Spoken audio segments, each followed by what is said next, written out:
Welcome to the REmarketing Podcast. My name is Jerome Lewis. I am your host for today. The REmarketing Podcast is a podcast where we talk marketing, tech, business, and leadership. We talk these things for real estate agents, investors, and real estate entrepreneurs.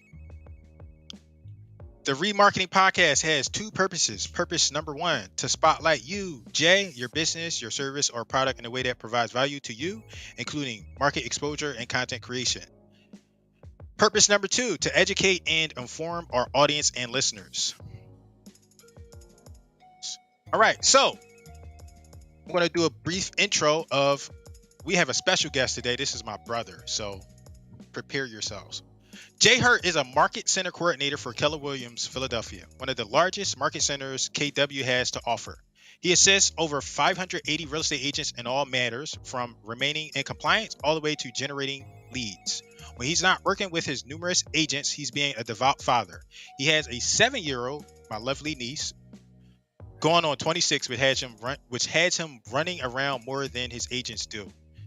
An avid reader, you may find him hugged up with a really good book of any variety, or you may find him face first in a Rubik's Cube, a 2x2 all the way up to the 10x10s. He can solve it rather quickly. Jay is also a U.S. Army veteran where he logged over 8 years of service as a sergeant. He retained 2 MOSs, communications and intelligence. While most of the information involved in what he did is classified, not all of it was. Never hesitate to ask him. Jay isn't the greatest peopler, he says, but he treats people well, and he is a friend of the people. He's always looking to help, learn, grow, and advance his community in any way possible. Jay, welcome to the show. Glad to have you here. Oh man, thank you, Jerome. In case anybody didn't hear, that is actually my blood big brother. So thank you. It's a pleasure to be here. You're welcome. So we were going through your bio, and it's a lot of stuff in there. I just want to get some clarity on some of that stuff, right? So you said that, tell us what a MOS, what is that? It's a military occupational specialty. So literally just a job. Okay, awesome. And then one of the things that I'm struggling with, like, I know it's not super relevant, but I got to learn how to do that Rubik's Cube, man, because I put it in my marketing, and you crushed the Rubik's Cube, so I need help figuring that out so I can do it for my customers and my prospects. But in your own words, tell us a little bit about yourself, and then I have some questions that I'm going to ask you, and we can kind of go from there. Absolutely fine. I'm ready for it. Tell us a little about yourself. I mean, much like the bio said, I'm not the greatest peopler, but I am great with people. This is something that I embrace. You of all people should know the struggles of being an extroverted introvert. You know the struggles. It's something that we deal with on a constant. We are drained easily after dealing with people for X amount of time. That does not diminish our efficiency or our levels of effectiveness with people. So in that capacity, I would like to say that I am definitely I am good at it. I am a natural born leader. It's something that I have learned to embrace. It was something that I ran from in the past. Like most, we like to shun, or we like to move away from the fact that we are leaders, but that ultimately ends up making us that much more of a leader. The fact that we don't want to be one. So now I just embrace it as much as possible. I don't want to say that I'm like a full-fledged leader, but I'm getting there. Little baby phoenix in the making when it comes to leadership. This is one of the things that I embrace. Okay, and so we just did like an event over the weekend, and it was like our first event, like business stuff doing together. And I have to beg to differ that you said you are not the greatest peopler. I got a lot of feedback from people, and they were like, "Oh my God, your brother, he better than you," basically because of how good you are with people. And I'm like, "Look, man, I know my strengths, I know my weaknesses, and I know I just don't. I'm not a people person. And if anybody knows me, they know that's not one of my strengths. And I partner up with people that have those strengths that I do. And I'm just telling you, you got a lot of feedback, and people are like, "Oh, I like him. He's like you, but he's just more friendly." And I was like, "Oh, well, that's my brother. Yeah, that's how he is." So more into the game. I would say that I would encourage you to be careful about saying that you're not a great peopler, because you are. And even if it's not natural, people notice it, and they are drawn to it. So people really liked you. They admired you and what you were doing there. That I appreciate, and that's feedback that I don't really. It may be feedback that happens all the time, and I'm never really aware of it. That's not something that I'm cognizant to, because what I like to do is, mommy used to always say, just be yourself. It's there's literally nothing else we can do but be ourselves. I'm genuinely me. You know how the people on the internet are constantly be unapologetically you, but then they apologize for being themselves. Well, I actually live that. I am me. I play all day. I'm a goofball. I'm naturally goofy. I like to have fun because we spent a lot of our time being serious. And I like to move away from being serious all the time. I don't need to be serious all the time. I only need to be serious when it comes to dealing with people's money. And honestly, that's kind of really it. I only need to be serious when it comes to dealing with people's money and ensuring that I raise my kid the right way. But other than that, I don't take much else seriously because I don't need to. I get it regardless. Nobody can say that I haven't been able to do what they needed done and get it done quicker than anybody else has, despite me being a ball or me playing. So I appreciate all the feedback that came from anybody. If anybody is watching this that did give the feedback, I thank you. I'm just naturally me. It's just what I am. I love to have fun. It's what I do. I'm goofy. I embrace that. That's part of my character. My mom was goofy. We played together all the time. That's just was a thing. You know that. She was goofy. Yeah, and you said that people will brag. They'll post those little corny quotes and be yourself and be unapologetic, but they're not true to it. And that's one thing I can say about you as well as myself. I'm absolutely true to who I am, right? I don't care if people like me or not. I absolutely do not care. You got to remain true to yourself because it's important that you're happy with yourself before you're trying to please other people. So they like, oh my God, Jerome, you shouldn't say things that way. Look, don't really care. So with that, I'm going to move on to some questions for you we have here. And the first question we're going to start with is in this kind of flux, like, because you have a job and I'm like trying to encourage you to do some YouTube stuff and maybe start a business. So the first question is, what's one thing you learned about What's one thing your business or a successful venture or your job, right? Your position right now that you didn't expect? What's one thing that I got from it that I didn't expect? I did not expect to be a leader. I did not expect to be that point of contact. I did not expect to be that go-to guy. I did not expect to be as solution oriented as I am. I didn't expect that. I'm not going to lie or sugarcoat anything. I get complaints here and there about my attitude or the way that I go about things, but the one thing I have never gotten a complaint about was my efficiency.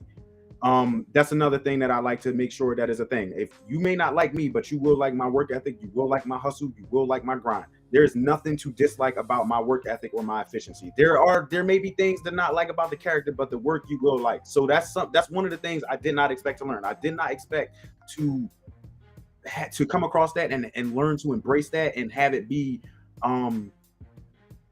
have it perpetuate my character and my personality. I didn't know that would be a thing. I didn't expect that in the slightest, but that is one of the things that came to me quickly, that I'm that point of contact. I'm the solution oriented person. I'm the plug. I didn't expect that. Okay, next question. What is a common myth about your job or your field of expertise? That I do have all the answers, that I do everything. Okay. A common misconception is that I am supposed to do literally everything. I have people contact me about printers that don't work. And when you say people, you're talking about like the agents or like?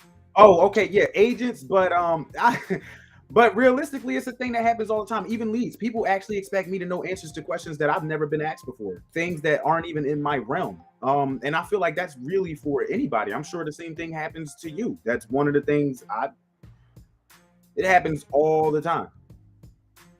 Okay. How do you deal with that, like on the spot? Like, how do you handle it?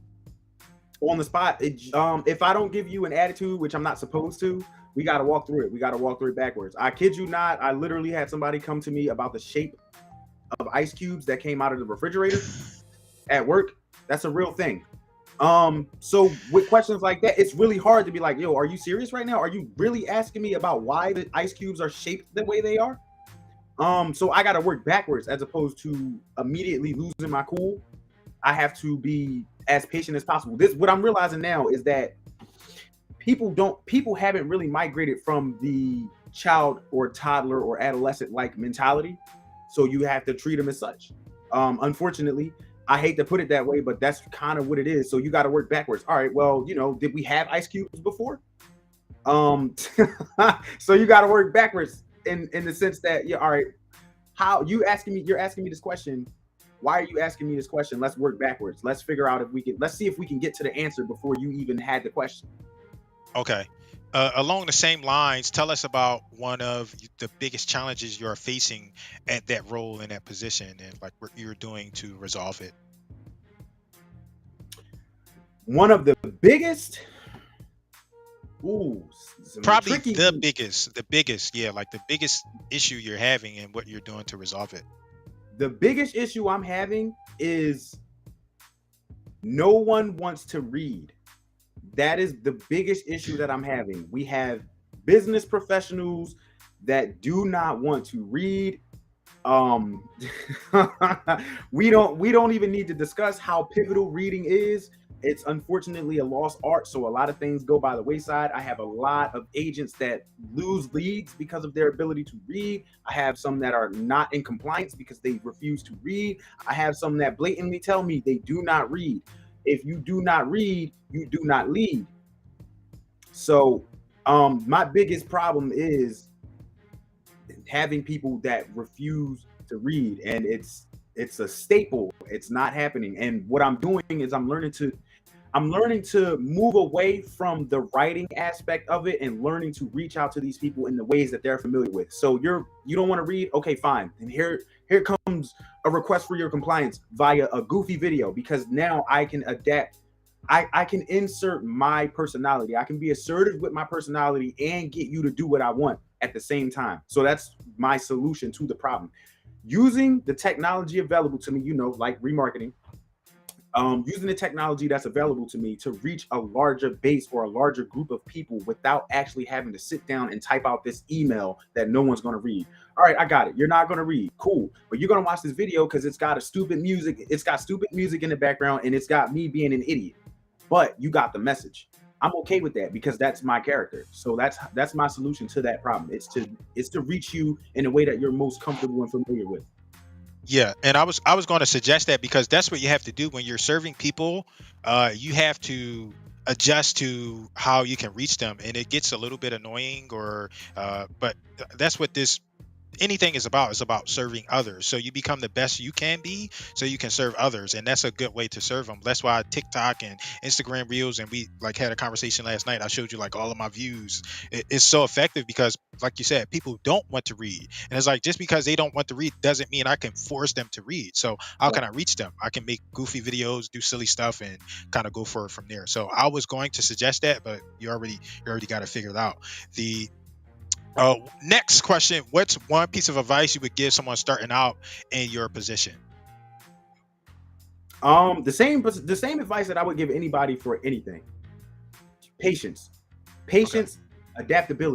Adaptability, patience, adaptability, and accountability. All of these things, or what was Denzel's integrity, respect, hard work, something like that. No, I would say accountability. You have to be patient. You have to accept where your shortcomings are. You have to embrace them. You have to increase upon them.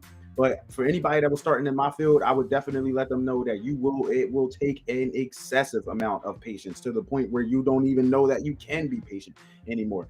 That's one of those things that is, because like I said, I have over 580 agents. And then not only do I have 580 agents, I have numerous clients, I have leads. I'm getting 30, 40 calls a day. And those are just mine that I am constantly working to convert into leads. You need a level of patience. You're going to get that call. Hey, I'm standing on the corner of, I don't know what this street is, but it's something and something. Can you tell me what this property is worth? And you're like, you didn't even tell me what the property is yet. So immediately you are annoyed because they called you and they're asking questions that you don't have the answer to. And being a solution-oriented person, you want to get to the answer, but they haven't even given you the question actually yet. Oh, I actually had a chick call me and say I'm on the corner of, I think this verbatim, I'm on the corner of, I think, Frankfurt and something. And I said, I need the actual address so I can get you connected with the right person. She told me verbatim, can't you use a satellite or something to find me? This was a real conversation that happened. And this was like my first day. That was like my first day. So you know me as a person that's not tolerating shenanigans.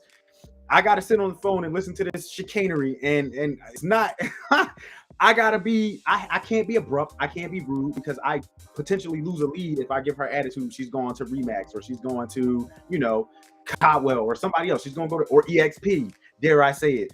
But yeah, so it takes a level of patience and discipline that you are going to have to instill upon yourself, because it will not be given to you. You have to be patient and adapt, because you are going to have to adjust. Just like you said, you have to make adjustments for the fact that people simply will not do things the way that we're used to them doing it. So a lot of things won't be as conventional as we would want them to be. So you got to think outside the box, the same way that everybody else is outside the box. You got to think outside the box with them. Tell us one lesson that position has taught you and that you think everyone should learn.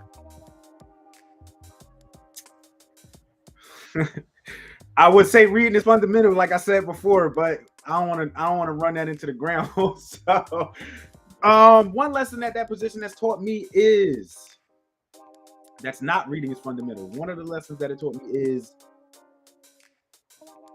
yeah, you already said reading. You already said patience. So I did. Anything else? Adaptability. It's important. We got to learn how to adjust, because it's literally the one thing that computers can't take over, which means we have to retain the human element of it. And retaining the human element of it means we have to have the patience. And that's the tricky part, because the computers can't do this. A computer's not, well, theoretically you can do a showing with a computer, theoretically, but you have to retain the human components of that before that happens. So what it's teaching me is how to retain my human element and not dissociate myself from society the way that I naturally am inclined to do so as a true introvert. Okay. And so now we're going to move on to, those were like business centric questions. Now we're going to move on to like more personal questions. Then we're going to hit the closing table, and some bonus questions. So now moving on to the personal questions. Question number 1, tell us what people misunderstand about you most. People misunderstand, oh my God.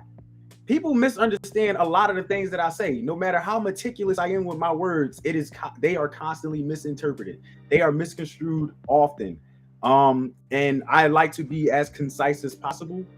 Same as you. They've read your book, and if they didn't, they probably should. But it's all about getting to the point. I don't like to beat around the bush, and that honestly can come off as assertive and aggressive. Yeah. I'm sure you know all the words associated with it.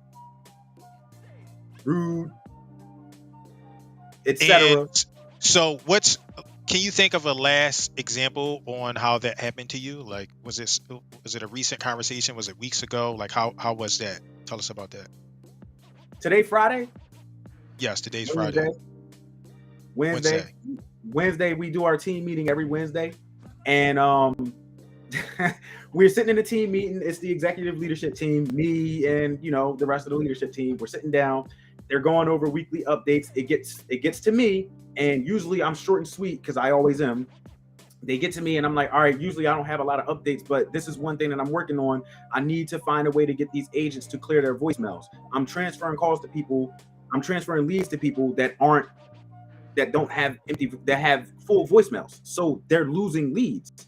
And I don't know a really nice way to say that, because you're literally costing yourself money, but you costing yourself money is costing us a lead, which is costing me money. They're contractors. I'm an employee. So my money is kind of based off of whether or not you can actually retain that. And I don't know a good way to say that. So I said it exactly that way. I need to find a solid way to get these agents to clear their voicemails, because we're losing leads. We're hemorrhaging leads every time someone calls and the voicemail's full. It's a turnoff. which means that they're going to somebody else. I said it that way, and later on down the line, apparently that was rude for me to say it the way that I said it. But I didn't know another way to say it because it's an issue that I've brought up numerous times and it hasn't been addressed. So it's either me constantly coddle my way through it or me push through. And I chose the latter this time, and apparently the latter was not the way to go. But I would do it again. Because I don't understand how that comes off as rude, especially if you like really consider the bottom line. If I'm running the business, I want you to say it that way because nobody's paying attention. And here we are, you've been saying this the entire time. Hey, please key your voicemail, and nobody's doing anything. You're like, hey, we're losing business, and y'all need to step it up a little bit, please. Right? Still saying it nicely, and it's like, oh my God, that's rude. So I can't find the rudeness in that, but it is what it is. So, next question. What's your biggest failure and what have you learned from that experience? My biggest failure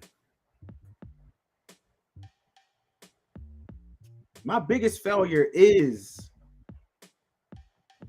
anytime I quit. Those are my biggest failures. And sometimes quitting is good. One of the characteristics that I have, again, as a true introvert, is I obsess, which attributed to my ability to solve Rubik's cubes and things like that. But every once in a blue moon, I'll obsess to the point where I have to quit. And I think that if I would have just kept with certain things just a little bit longer, I would have retained that same passion that I had when I was obsessing. I would have gotten things done. I realized that my biggest failure was not embracing my obsessive personality. I think that was my biggest failure. My biggest failure was not embracing the obsession because I haven't seen it hurt me yet. Not to say that it can't, but I haven't seen it impact me negatively because I know what to obsess about and what not to. For example, trying to figure out why something won't work a certain way. Like the other day I was working on because I shouldn't be doing this, but I keep our website at work, kwphiladelphia.com. I upkeep that. And I was updating one of the agents' bios because she moved from one team to another. And for some reason, I couldn't figure out the spacing. It wouldn't space the paragraphs. And I spent like 6 hours trying to figure it out. And probably like 5 minutes into the 6 hour, I realized that the reason it was because I copied and pasted her code and then pasted it into the website itself, which retained the coding from hers and then blocked the coding from the website. So I had to type it out myself. If I didn't obsess and I would have just gave up, I would have never figured that out. I would have had to reach out to somebody and ultimately probably pay. I'd had to pay them to figure that out when I could have just continued to obsess just a little bit more. So perseverance and obsession, not embracing those was probably my biggest failure. I could have helped you figure that out in less than 6 hours.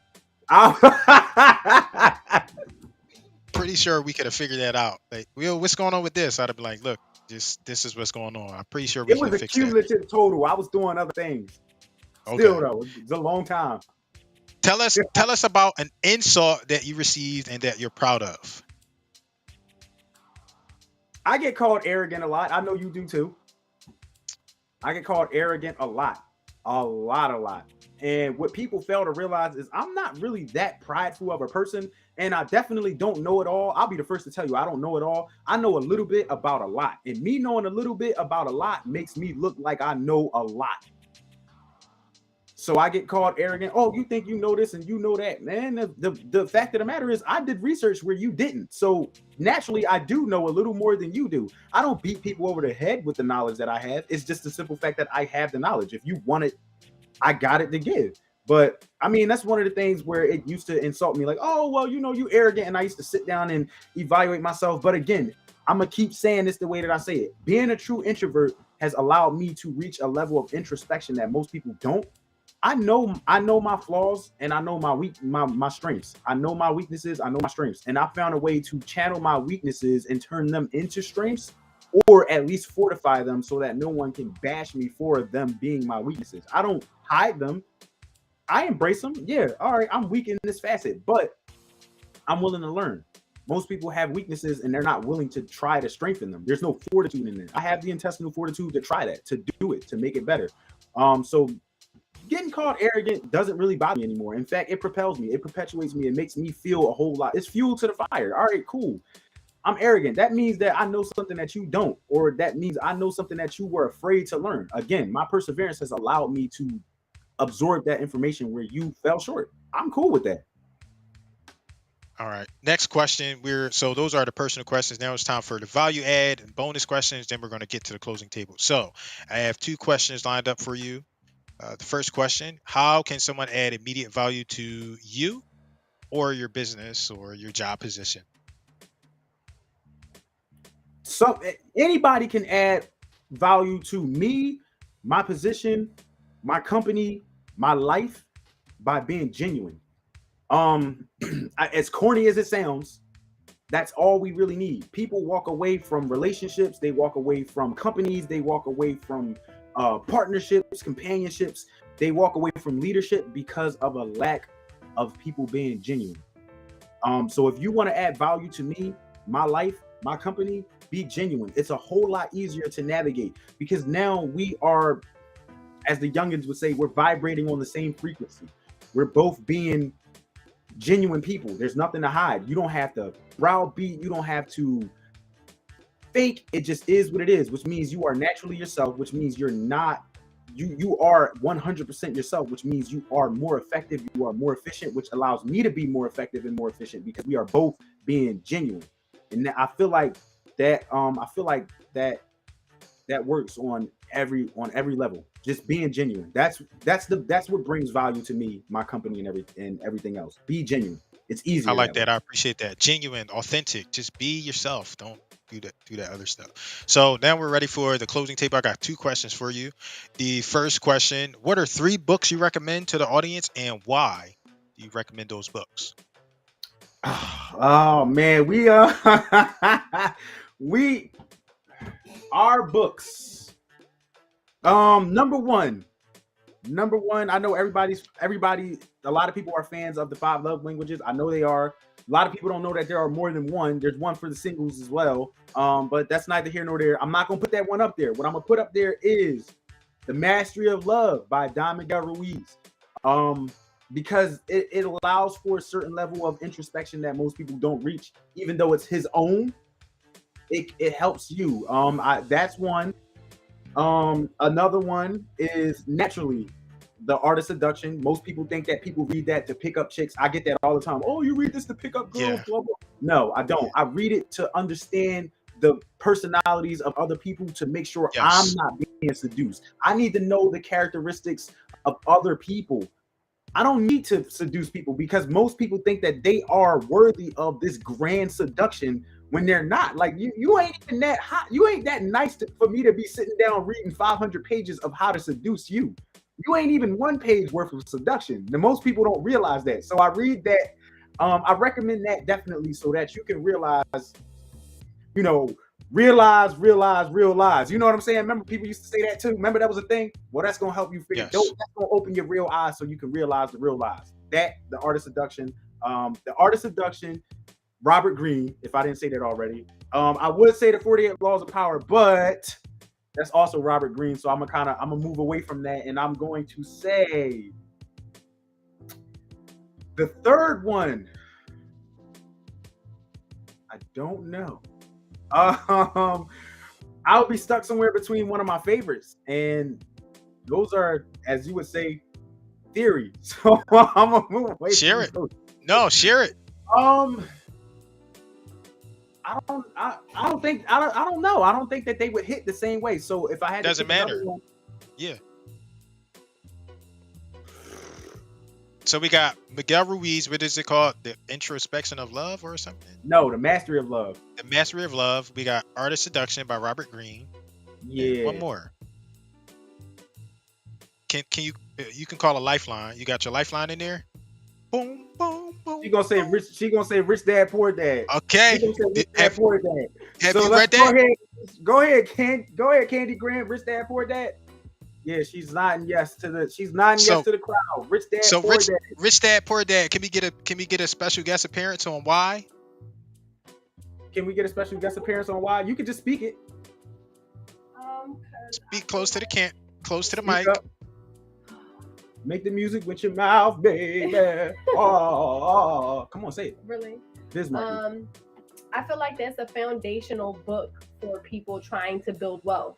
It's a great, easy way for you to read to learn how to build wealth. Point blank period. Like my son is 14 years old and he's read that book already.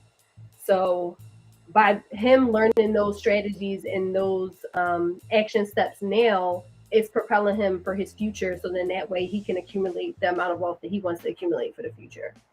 Awesome. So that's one of our next guests, Miss Candace Brown, will be coming to share her insight with us. And my brother called his lifeline. He was stuck. So appreciate I called it lifeline. I was stuck. I did. But that was my lifeline. That is my lifeline. So I'm okay with that. All right. So next question is, where can let's see. No. So I got this. I was doing an interview on another podcast, and this woman, she said, give us one word, right? Usually people would say, hey, give us a closing statement. So I'm gonna ask you to give us a closing word. You can pick one word. You cannot explain that word. You just have to say the word. Authenticity. Authenticity. I appreciate that. And there's no explanation needed there. With that, tell us where listeners can find out more about you online. Oh, yes. Listen, I told y'all I'm an introvert. I moved so far away from the social media. I'm on Facebook, Hurtt. That's about it. But you can look forward to a YouTube channel coming soon. I'm gonna be working on that. You might see a couple of features from the lovely Candace Brown herself. May see a couple of features from the host, Jerome Lewis. You never know. But just look out for that. That's probably gonna be Hurtt as well. Just keeping it simple. Hurtt on Facebook. Or centercity@kwphiladelphia.com. That is my email. Reach out to me for all your real estate needs. Forget EXP. No, I'm just playing. Yeah, just Hurtt on Facebook. And if I do decide to venture out and get on more social media, then Jerome will be the first to let you guys know. I definitely won't. But I'm around. All right, thank you, man. Appreciate you. So final word was authenticity. Let's go out there. Let's be authentic. Thank you for doing this. And we're out.